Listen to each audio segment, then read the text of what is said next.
নমস্কার। ডাকবাংলা.com-এর পাতায় দূরপাল্লার এবারের পর্বে আপনাদের সকলকে স্বাগত জানাই। আপনারা যারা এতদিন ধরে দূরপাল্লা দেখছেন তারা জানেন দূরপাল্লা আদতে হলো ভ্রমণের গল্প, ভ্রমণ কাহিনী, তার সঙ্গে সম্ভব হলে কিছু কিছু ছবি।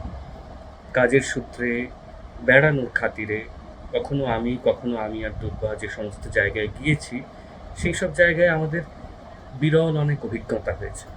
সেসব অভিজ্ঞতা মনে যেভাবে জমে আছে সেগুলো যেমন আপনাদের সঙ্গে ভাগ করে নেওয়া, তেমনই সেই সূত্রে আমরা যা যা ছবি তুলতে পেরেছি সেগুলোও আপনাদের একটু দেখানো, যাতে সেই সমস্ত জায়গার একটু আভাস পাওয়া যায়, আমাদের অভিজ্ঞতার একটু সঞ্চার আপনাদের মধ্যেও হয়। আজকে যে অভিজ্ঞতার কথা বলবো সেখানে বেড়ানোটা একটু অন্যরকম। দূরত্ব খুব বেশি নয়। আমরা অনেক সময় দার্জিলিংয়ের কথা বলি, অনেক সময় লন্ডনের কথা বলি, অনেক সময় প্যারিস বেড়ানোর কথা বলি, অনেক সময় পৃথিবীর সেরা জাদুঘরগুলো দেখার অভিজ্ঞতা ভাগ করে নিই। আজ যে অভিজ্ঞতা ভাগ করব তার স্বাদ বা রোমাঞ্চ বা মূল্য এর চাইতে বেশি বই কম নয়, কিন্তু দূরত্ব অনেকটাই কম। সেলিমপুর থেকে উল্টোডাঙা, এটুকুই বেড়ানো, কিন্তু সেই স্মৃতি আজ আমাদের দুজনের মনে, আমার আর দুর্বার মনে উজ্জ্বল হয়ে আছে, চিরকাল থাকবে। আমরা বিয়ে করেছিলাম 2005 সালে। সেই বিয়ের গল্পও আপনাদের বলেছি। সুনীলদা এবং স্বাতীদির কলকাতায় থাকা অনুযায়ী আমাদের বিয়ের তারিখ বদলে গেছিলো এক লহমায়। যেদিন ওদের পাওয়া গিয়েছিল সেই দিন আমরা বিয়ে করেছিলাম। এরকমই খ্যাপামি ছিল আমাদের ওদের ঘিরে। তো সেই বিয়েরও বেশ কিছু বছর কাটলো। 13 বছর পূর্তি হতে চললো 2018 সাল, আমার মনে আছে এখন। তখনও আমরা জানি না যে 1-1.5 বছরের মধ্যে অতিমারি আমাদের গ্রাস করবে এবং আমরা বহু প্রিয়জনকে অকালে হারাবো এবং নিজেরাও এক বিরাট জীবন সংগ্রামের মধ্যে দিয়ে যাব। জানা তো থাকে না ভবিষ্যতের কথা। 2018 তখন কোভিড পূর্ব একটি পৃথিবী, যার সঙ্গে কোভিড পরবর্তী পৃথিবীর অনেক অমিল ঘটে যাবে। তো আমরা একাডেমি অফ ফাইন আর্টসে একটা থিয়েটার দেখতে গেছি, সম্ভবত মে মাসে বা এপ্রিলের শেষ দিকে, আমার ঠিক সময়টা মনে নেই, কিন্তু এটা মনে আছে যে তার কিছুদিন পরই 14 জুন, অর্থাৎ আমার আর দুর্বার বিবাহবার্ষিকী, সে বছর 13তম বর্ষ। তো থিয়েটার দেখতে গিয়ে দেখি সামনের সারিতে একদিকে শঙ্খবাবু প্রতিমাদি বসে আছেন, শঙ্খ ঘোষ, প্রতিমা ঘোষ, অন্যদিকে অপর্ণা সেন এবং কল্যাণ রায়, আমাদের রীনাদি এবং কল্যাণ রায়। এই দুই দম্পতি আমাদের ভীষণ প্রিয় এবং আমাদের সৌভাগ্য যে ওরা চারজনই আমাদের প্রতি ভারী স্নেহপূর্ণ। শঙ্খবাবু প্রতিমাদিও তাই ছিলেন, রীনাদি কল্যাণরা এখনও আমাদের খুব স্নেহ করেন। আমরা একটু দূরে বসেছিলাম, ওদের দুজনের সঙ্গে গিয়ে দেখা করলাম। তো এই একদিকে রীনাদি কল্যাণদা, একদিকে শঙ্খবাবু প্রতিমাদি, তখনও থিয়েটার শুরু হয়নি, একটা বেলও পড়েনি, লোকজন যাতায়াত করছে। আমরাও ঘুরে ঘুরে গল্প করছি। হঠাৎ রীনাদি বললেন, শোন, শঙ্খদার সঙ্গে এরকম করে দেখা হয়ে গেল, প্রতিমাদিকে তো পাই না প্রায়, তোদেরও তো পাত্তা পাওয়া যায় না, এত ব্যস্ত তোরা, তো একটা আড্ডা কর না রে। শঙ্খদা থাকবেন, প্রতিমাদি থাকবেন, আমি কল্যাণ থাকবো, তোরা দুজন থাকবি। তো আমি শঙ্খবাবুকে কি বললাম, রীনাদি এরকম প্রস্তাব দিচ্ছেন। উনি ওর স্বভাব সুলভ একটা গম্ভীর হাসি হেসে সম্মতি জানালেন। তো রীনাদি আমাকে বললেন, তোকেই দায়িত্ব দিচ্ছি, তুই তারিখ ঠিক কর, তুই জায়গা ঠিক কর, যেখানে বলবি। আমাদের বাড়িতেও হতে পারে, তোদের বাড়িতেও হতে পারে, বাইরে কোথাও হতে পারে, শঙ্খদার বাড়িতে যদি হয় তাহলে তো কথাই নেই। আমি শঙ্খবাবুকেও তাই বললাম যে আজকে থিয়েটারটা দেখে বাড়ি যাই, যার যার, কয়েকদিনের মধ্যে আপনাকে ফোন করছি। তাহলে একটা তারিখ আমরা চাইবো এবং আমার কাজ হবে সেই তারিখ মেলানো, শঙ্খবাবু প্রতিমাদির তারিখ নিয়ে রীনাদি কল্যাণদার সঙ্গে মিলিয়ে আমার আর দুর্বার সময় করে সেখানে পৌঁছে যাই। এটা আমাদের কাছে একটা বড় প্রাপ্তি যে ওদের মতো কয়েকজন মানুষ আমাকে আর দুর্বাকেও ভালোবেসে সেই আড্ডায় স্থান দিচ্ছেন, এর চেয়ে বড় আর কি। তো সেদিনকার মতো থিয়েটার দেখা মিটলো, আমরা যে যার বাড়ি চলে এলাম। দিন 3 পরে আমি শঙ্খবাবুকেই আগে ফোন করলাম। রীনাদি আমাকে বলেছিলেন আগে শঙ্খদা প্রতিমাদির কাছ থেকে সময় নেই, আমি আর কল্যাণ ঠিক সময় করলাম।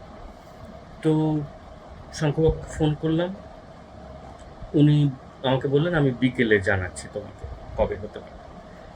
এইখানে বলি যে 14 জুন যেদিন আমাদের বিয়ের তারিখ, সেদিন আমি আর দুর্বা যে খুব বিশেষ কিছু করি তা নয়, কিন্তু দিনটাকে অন্যভাবে কাটানোর চেষ্টা তো করি, বরাবর তাই করে এসেছি। তার আগে অবধিও করেছি, তারপরে অবধি এই বছর অবধিও করে আসছি।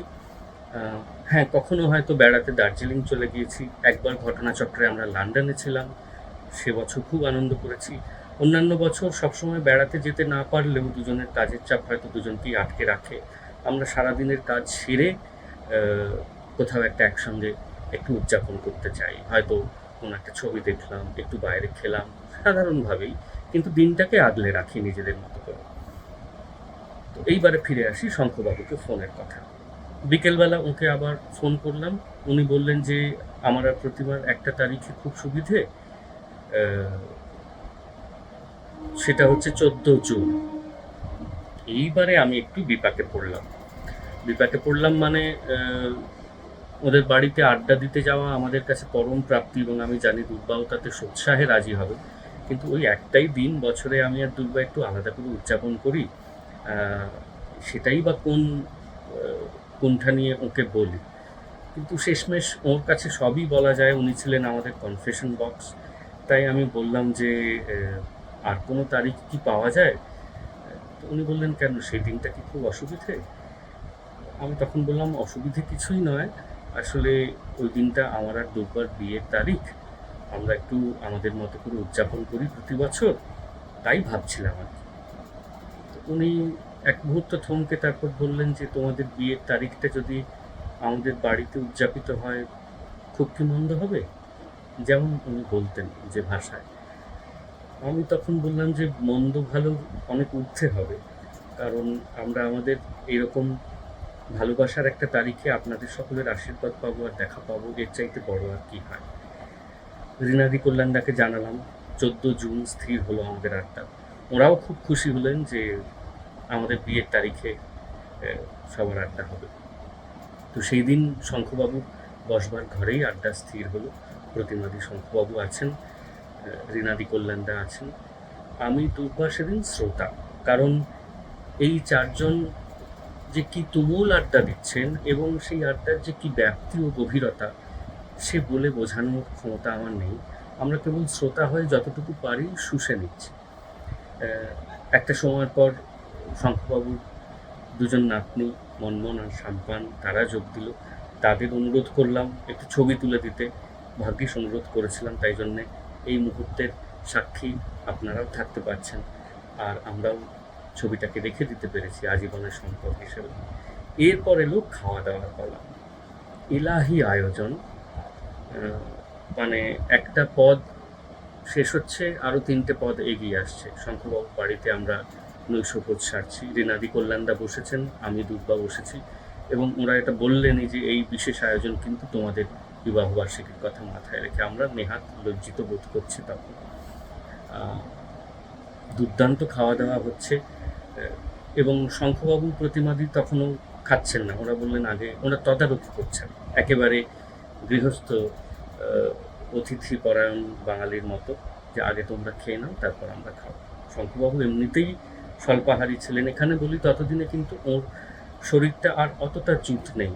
প্রতিমাদি তো একটু অসুস্থ থাকতেন সেই সময়, শঙ্খবাবু কিছুটা দুর্বল হয়ে পড়েছেন, কিন্তু আয়োজন দেখে আমরা স্তম্ভিত এবং কুণ্ঠিত যে আমাদের বিয়ের তারিখের জন্য এত আয়োজন। শেষ পাতে মিষ্টি এলো, দই এলো, যা হয়, এবং খাওয়া দাওয়া যখন শেষ হচ্ছে তখন প্রতিমাদি একখানা গোপন কথা আমাদের সঙ্গে ভাগ করলেন। সেটা হচ্ছে যে আজ তোমাদের বিয়ের তারিখ বলে ও সকালে বেরিয়ে নিজে সমস্ত বাজার করে এনেছে, আর দই আর মিষ্টিটাও নিজে হাতে কিনেছে। আমি আর দুর্বা তখন ভাবছি যে যে মানুষটির কবিতা পড়ে বড় হয়েছি, ঋদ্ধ হয়েছি, আজও হচ্ছি, যে মানুষটির সঙ্গে কোনোদিন আলাপ হবে বলে ভাবিও নি, কারণ তিনি আমাদের স্বপ্নলোকের নক্ষত্র, এবং তিনি বাংলার খুব কম সংখ্যক চিন্তক দার্শনিক কবিদের একজন। সেই শঙ্খ ঘোষ আজ নিজে পায়ে হেঁটে বাজারে গিয়ে আমাদের জন্য বাজার করে এনেছেন। সামান্য 2-4 লাইন কবিতা লিখি বলে এই আদর, এই আপ্যায়ন, এই অলীক সুখ যে আমাদের প্রাপ্য ছিল, তা আমার স্বপ্নাতীত। সেদিন রাতে আর বেশ কিছুক্ষণ আড্ডা চলল। আমাদের দরজা অব্দি এগিয়ে দিয়ে তবে শঙ্খবাবু প্রতিমাদি নিজেরা খেতে গেলেন।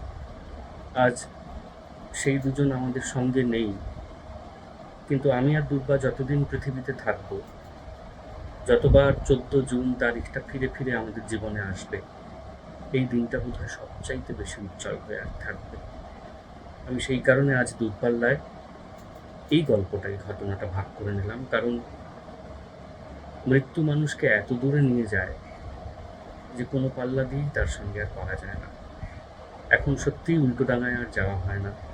সে বাড়িতে আমাদের অপেক্ষায় আর কোনো দম্পতি থাকেন না। আমরাও উন্মুখ হয়ে থাকি না কবে একটু উল্টোডাঙায় গিয়ে বসবো। তাই শঙ্খবাবু এবং প্রতিমাদির শারীরিক উপস্থিতি এতই দূরে যে তাকে আমরা ছুঁতে পারবো না, কিন্তু আমাদের হৃদয়ে তারা দুজন আসীন আছেন। আপনারা সবাই খুব ভালো থাকবেন, সুস্থ থাকবেন। পরের পর্বে অন্য কোনো কাহিনী নিয়ে আবার দেখা হবে।